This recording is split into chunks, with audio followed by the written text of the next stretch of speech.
Hello everyone, কেমন আছো সবাই? পড়াশোনাতের আলটিমেট ভ্লগ, পড়াশোনাতে লাস্ট ভ্লগ নিয়ে চলে এলাম। হ্যাঁ, এটা আমি লং ভ্লগেই পোস্ট করছি, কারণ আমি দেখেছি শর্ট ভিডিওতে খুব একটা ভালো ভিউ আসতে চায় না, আর আমি এটাও আর জমিয়ে রাখতে চাইনি, যেহেতু এটা একটা মেমোরি হিসেবে আমি রাখতে চাইছি। সো দ্যাটস ওয়াই আমি এটা লং ভিডিওতেই পোস্ট করে দিলাম। সময়টা ছিল তখন রাত 1টা নাগাদ, আমরা তখন বেরিয়েছিলাম, সবাই তখন ঘুমোচ্ছে আর আমরা শুরু করলাম আমাদের জার্নি। দেখতেই পাচ্ছ সকালের ভোরের আলো ফুটে গেছে, মানে অলরেডি আমরা ট্রেক প্রায় কমপ্লিট করে ফেলেছি। কিন্তু এটা শুধু ছিল একটা ট্রেক না, একটা এক্সপিরিয়েন্স, ফার্স্ট টাইম রাত্রেবেলা বেরোনোর এক্সপিরিয়েন্স। দাঁড়াও, এখানেই তোমাদেরকে একটা কথা বলে রাখি। রাতে যেহেতু আলো কম ছিল তাই খুব বেশি একটা ভিডিও করে উঠতে পারিনি, আর আমাদের যেহেতু অনেকটা পথও হাঁটার বাকি ছিল তাই পুরো ফোকাসটাই ছিল আমাদের জার্নির উপরে।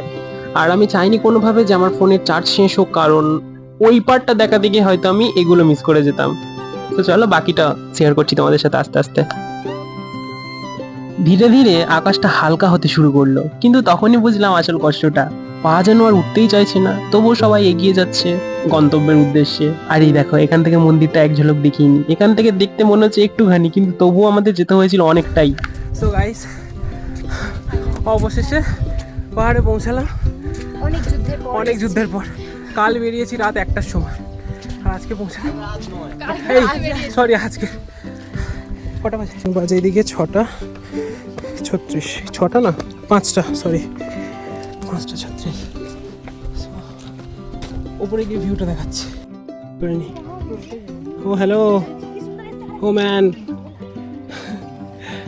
বিজি। গাছপালার ফাঁক দিয়ে যখন একটু একটু সূর্য দেখা যাচ্ছে, এই দৃশ্যটা না যতই ক্যামেরায় ধরি, রিয়েলের ফিলিংসটাই আলাদা, আমি বলে বোঝাতে পারবো না সিরিয়াসলি। আর এই দেখো, যেটার জন্য এত কষ্ট করা, এত রাতে বেরোনো, আলটিমেট সেই ভিউটাই তোমরা দেখতে পাচ্ছ এখন আমার সাথে। হ্যাঁ, সূর্যোদয়। এটা দেখার পরে মনের মধ্যে আর কোনো কষ্টই রইল না। মন্দিরের ওপর উঠে পড়লাম, মানে আমরা আমাদের গন্তব্যে পৌঁছে গেছি। দাঁড়াও, ভিউটা একবার দেখো তোমরা।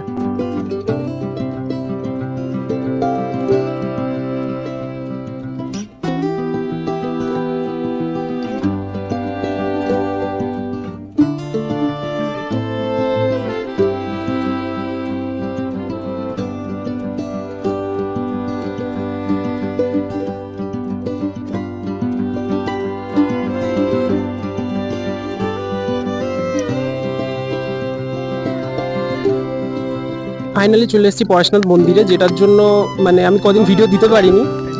সো অবশেষে বেরিয়েছিলাম 1টার সময় আর চলে এসেছি। তো চলো দেখি, জিজ্ঞেস করে নি কার কেমন লাগছে, আমার সঙ্গে যারা এসেছিল সবাই। এখানে রয়েছে আমার ম্যাম। ম্যাম বলুন কেমন লাগলো? দারুণ এক্সপিরিয়েন্স।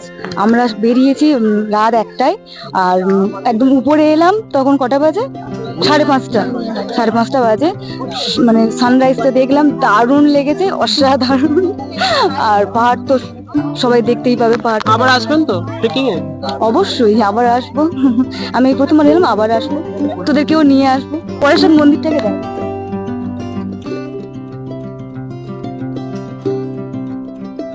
তোমার এক্সপেরিয়েন্সটা তুমি শেয়ার করো। এক কথায় অসাধারণ। এখান থেকে পুরো মেঘ দেখা যাচ্ছে, মেঘের ওপরে আমরা। দারুণ, অসাধারণ। সবাই একবার করে তুমি কিছু বলো। নিশ্চয়ই। এখানে এসে তো জাস্ট অসাধারণ। যদি আমি না আসতাম তাহলে অনেক কিছু মিস করতাম। মাঝখানে মানে রাতে আমার অনেক শরীর খারাপ হয়ে গেছিল, মানে ভেবেইছিলাম যে আমি হয়তো আসতে পারবো না, কিন্তু তাও যে না আমি এসছি, আমার মনে হচ্ছে না যাওয়াটা উচিত। আমি যেহেতু এতটা দূর এসছি, ব্যাস এই দেখতেই পাচ্ছ ফাইনালি অনেক স্ট্রাগলের পর এসছি, আর এসে অনেক কিছু মানে এক্সপিরিয়েন্সটা অনেক ভালো হলো। হ্যাঁ, আমি সবাইকে বলবো তোমরা একবার করে অন্তত হলেও কিন্তু পরেশনাথে ভিজিট করে যেও। খুবই ভালো একটা জায়গা। ধন্যবাদ। সো এই ছিল পরেশনাথ মন্দিরের টোটাল ভিউ অ্যান্ড সবার যে ওপিনিয়নটা। সো তোমাদের সকলকে বলবো তোমরা সব অবশ্যই এসো, অবশ্যই ঘুরে যেও। খুবই শান্তির একটা জায়গা। এখানে দাঁড়িয়ে মনে হচ্ছিল জীবনে আমরা যত দৌড়াই শেষে আসলে শান্তিটাই খুঁজি, কি তাই তো? এই জায়গাটা শুধু একটা লোকেশন না, এটা একটা অনুভূতি, যেটা আমি কখনো মাত্র ক্যামেরা বন্দি করে প্রকাশ করতে পারবো না। চলে এলাম ডাইরেক্ট রাত্রেবেলা। অ্যাকচুয়ালি অনেক কিছু হয়েছিল পথে, কিন্তু সবটা আমি ক্যামেরাতে ধরে রাখতে পারিনি, কারণ আমার ফোনের ব্যাটারি প্রায় শেষ হয়ে গিয়েছিল। क्योंकि आपका कब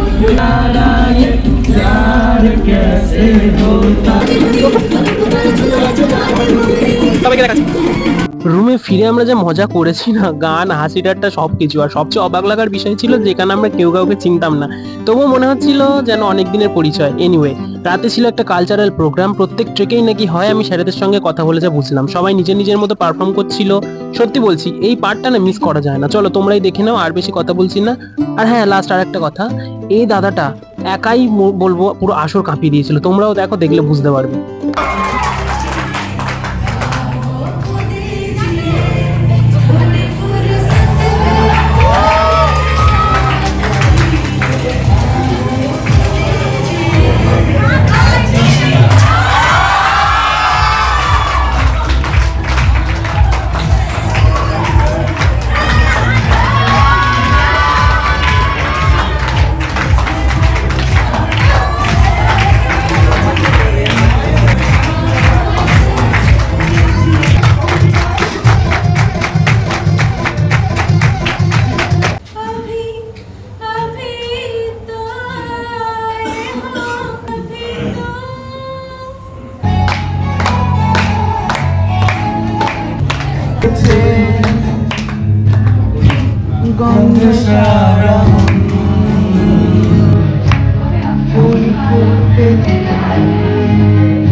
तुम चाहे बचो जितना हम तुमको भी डूबे लगो आकाशे বাতাসে লাগিল রে চম্পক দিছে চম্পক দিছে সুবাসে ময়না আমার কাছিল রে একসাথে আমার মন বসে না শহরে পাথরের নগরে তাই তো আইলাম পাহাড়ে তাই তো আইলাম পাহাড়ে সারা দুনিয়ার সাথে যোগাযোগ আজ হাতে ইচ্ছে করে সেই মানসি মারা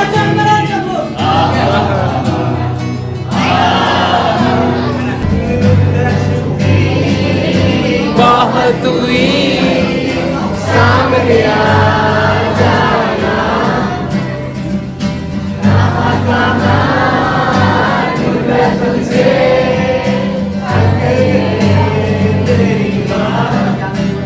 এত নাচ গান করে হয়নি, আবার রুমে এসে আবার সবাই মিলে শুরু হয়ে গেলাম নাচ গান করতে।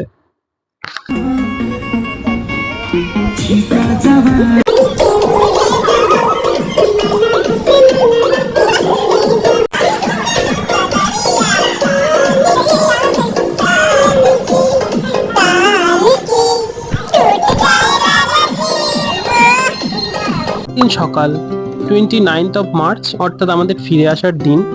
আগের দিন অনেক রাতে ঘুমিয়েছি, অত মজা করে রাতে ঘুমিয়েছেন, পরের দিন আমাদেরকে 6টার আগে উঠে যেতে হয়েছে, যেহেতু ফিরে আসতে হবে তাই বিদায়ের সময় এর আগে একটু মজা করে সবার বার্থডে সেলিব্রেট করলাম। অ্যাকচুয়ালি বার্থডেটা ছিল ওই বাচ্চাটার, মানে তার কয়েকদিন পরে হয়তো ছিল, ওটাও সবাই মিলে সেলিব্রেট করছিল ছোট্ট একটা কেক দিয়ে। ওই যে বললাম কেউ কাউকে চিনি না, বাট আমরা এমন ভাবে মিশে গিয়েছিলাম একে অপরের সাথে যে দেখলে কেউ বলবে না যে আমরা কাউকে চিনি না।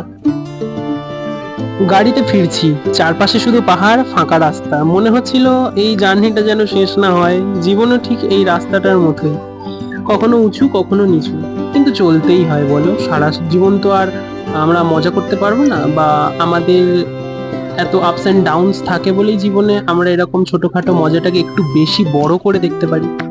এনিওয়ে, ফিরছি আমরা বাড়ি ফেরার উদ্দেশ্যে। মনটা সবাইয়েরই খুব খারাপ, তো চলো বাড়ি ফিরে যাওয়া যাক। তারপরে আবার তো আমাদের ডেলি লাইফে ফিরতে হবে।